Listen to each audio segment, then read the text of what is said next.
One of the reasons that my soul loves the ocean is I think it was designed that way.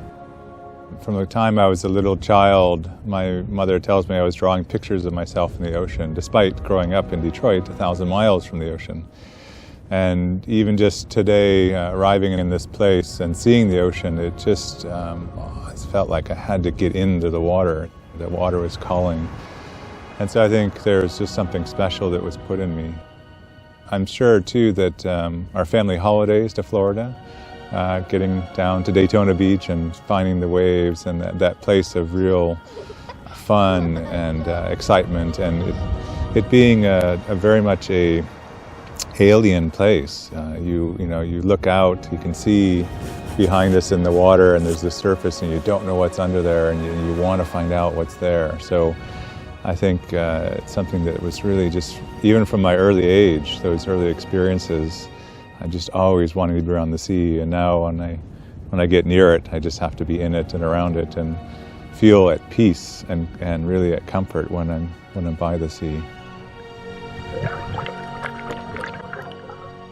A Rocha has been around for 30-some years, and in each of the different country projects, there's often been something related to the ocean. But a few years ago, we decided in a very intentional way to really put some initiatives into place to take care of the ocean. So the goal then of A Rocha's Marine and Coastal Conservation Program is really to see the ocean and the people who use it transformed.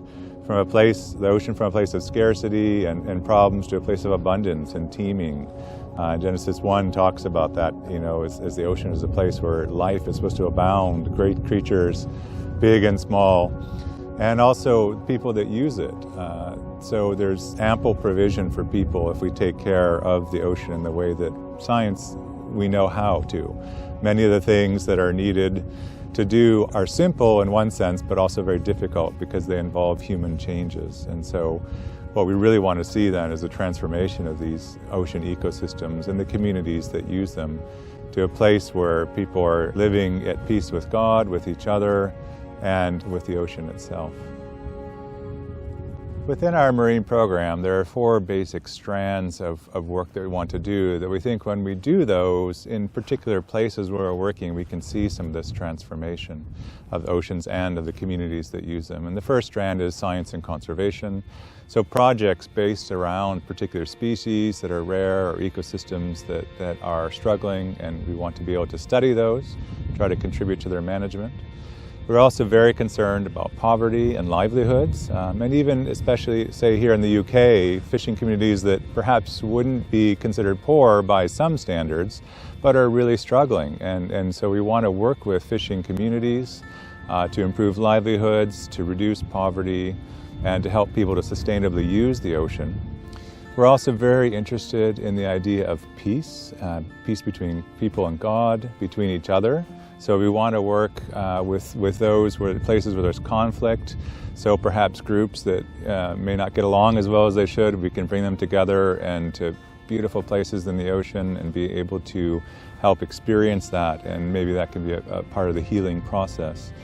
And also for those of the Christian faith who want to deepen their relationship with God, we really want to be able to point out the hidden things of God in the ocean, the beauty that's there, hidden beneath the water, that can help them to really develop and deepen their relationship with God.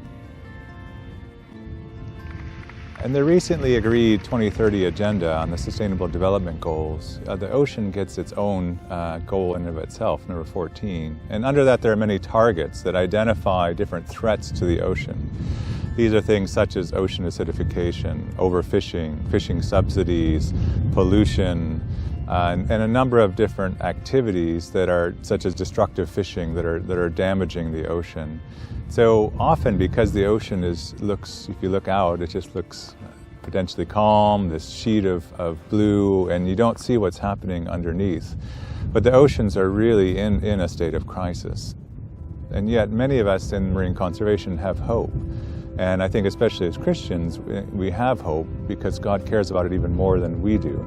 And there are some fairly simple things that can actually be done to make a difference. We have to have the will to do these.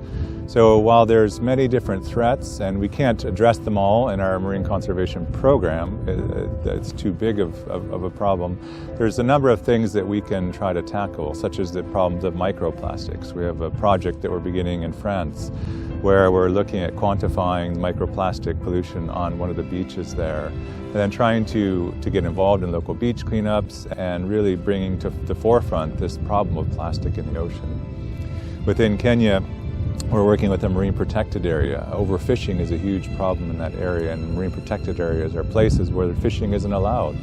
But the amazing thing is, as fish grow bigger, they produce more eggs float out and repopulate other areas. And research has shown that areas just outside of these marine protected areas, the fishing actually gets better. So by supporting this marine protected area within Kenya, we're really contributing to combating the problem of overfishing. Here in the UK, we're looking at kelp and some of the ecological relationships with kelp. It's really an indicator of rising sea temperatures and also some issues with invasive species. Invasive species can come in and cause many different problems. And so these different projects are designed to highlight issues for especially the global Rocha family and Christians in general, to be able to see what some of these problems are and also see that there are solutions and that we have hope that we can actually make a difference.